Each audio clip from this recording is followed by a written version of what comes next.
गर्जन पुणी थे होती मिडिल ईस्ट मध्यप्राच्य उत्तेजना पुणी बढ़ी अस्थिर होती पुणी थे उपसागरीय क्षेत्र एवं वर्तमान समय अमेरिका ईरान आउ थे मुहांमी होती ये किए क्या कम नुहे परस्पर ठिकाण तुहाक तुहा आक्रमण चली मिसाइल गर्जन में फाटी पड़ी मध्यप्राच्य आकाश हरमुज प्रणाली निकट में एथर अग्निवर्षा होती से हरमुज जो हरमुज को लेकिन सारा विश्व छटपट हो दर्शक बंधु अमेरिकार अपाचे हेलिकप्टर जानी सबुठ विध्वंसकारी सेना बाहिनी को नेबाई आटाक करने रेस्क्यू ऑपरेशन ईरान जो प्रतिशोध निआरे अपाचे हेलिकप्टर भी बड़ी पड़ी आपको देखा ट्रम्प पूरा रागरे गरगर ईरान पालटा हमला या पर भी होती पुणी थे आतंक खेली जाइए गल्फ कंट्री गुड़िकर यह एक सामरिक मुकाबला ना आरंभ हो बड़ आंचलिक युद्ध जहाँकि सारा विश्व अर्थनीति को प्रभावित कर शंका बढ़ी गोटे रातिक मध्य सबू स्थिति बदल जाइए दर्शक बंधु सारा विश्व को चिंतार पकई देती वर्तमान स्थिति जहाँ चली मिडिल ईस्ट अमेरिका कहूँ ईरान ड्रोन तांकर अपाचे हेलिकप्टर को खसाई देती भी पारे प्रतिक्रिया यूएस सेंट्रल कमांड ईरान विभिन्न air defence system radar site और कंट्रोल स्टेशन उपर सीधा सड़क आक्रमण कर कहानी ये सरुनी जे जड़े आक्रमण करा जाऊ जड़े प्रति आक्रमण कला से चुप बसजा ईरान घोषणा कर दे प्रत्येक आक्रमण जवाब दृढ़ भाव में दिज्पर बाहरीन जोर्डान कुवेत रे अमेरिका बेस को टार्गेट करा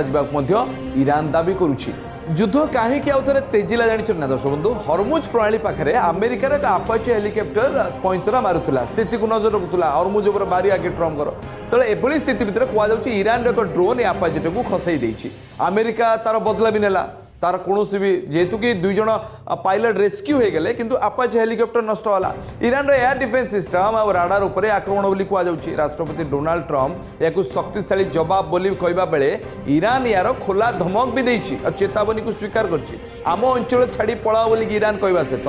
परिणाम आहुरी भयंकर हम बोली चेतावनी देछि अमेरिकार आक्रमण थिला अति भयंकर जास्क एवं बंदर आवास शुणा जाउछि विस्फोरण शब्द सिरिक जिलार बेमानी अंचल जलभंडार धूलिसात होइछि हजार हजार लोकों पानी मुंदे मिलवा भी बड़ मुस्किल कथा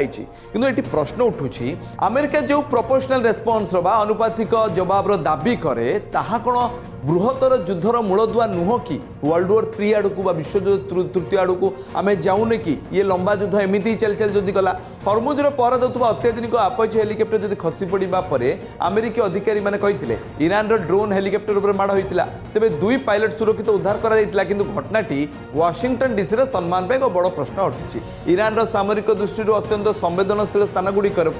बोमा वर्षा भी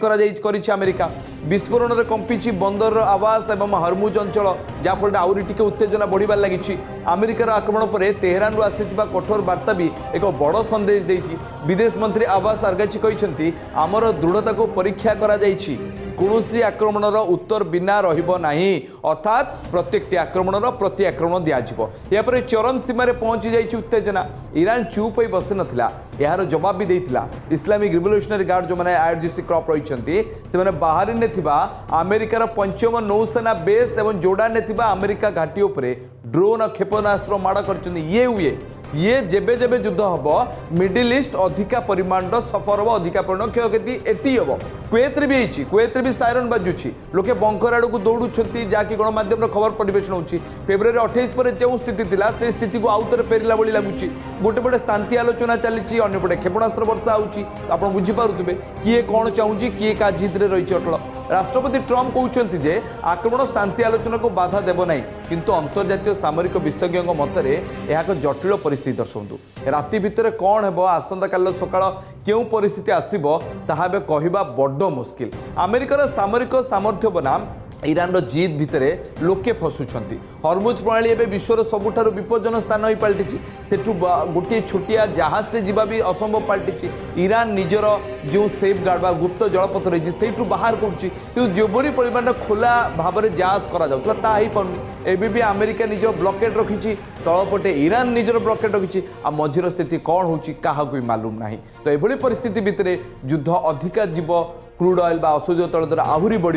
यार प्रभाव सीधा भारत उपर पड़ो। हेले युद्ध थमिबा पई सबुठु बड़ आवश्यकता करछि दर्शक बंधु आत्मविश्वास निजे उपरे ता सहित पक्षपाती बा विपक्षवादी सहित निजर बंधुता स्थापन करबा अमेरिका कौन चाहूची एभली आक्रमण एभली ड्रोन आक्रमण ईरान सहित करिवो एवं हमला को एभली भाबरे जारी रखिबो कि या द्वारा स्थिति आहुरी अनियंत्रित हबो एवं स्थिति नियंत्रणाधीन बाहर को गले स्थिति आहुरी बिगड़िबो विश्व अर्थनीति उपर प्रभाव पकेबो ट्रम्प जानी इज्राएल यह ही चाहूँ इज्राएल सहित जुक्तितर्क इज्राएल को चेतावनी देवा पर भी निजे ट्रम्प से सब कम को करुँच गत काली मना करते तो यह परिस्थिति जाशुणी ना या पछरे किसी गेम प्लान रोचे ट्रम्प विश्व अर्थनीति को बिगाड़े ट्रम्प को भारी भल लगे अमेरिका भारी फायदा रहे कहीं स्टॉक एक्सचेंज बढ़ी जाए ट्रम्प बंधु मैंने आसती फायदा लाभ करती प्रॉफिट बुकिंग करती गोटे मिडिल मैन हिसाब से आपण मतामत कौन केते परिमाण आप प्रभावित होती गैस और तेल दर तो भारत में बढ़िबार लगी ये केबे कंट्रोल होबो केबे नियंत्रण होबो ता कथा भी काको मालूम नहीं।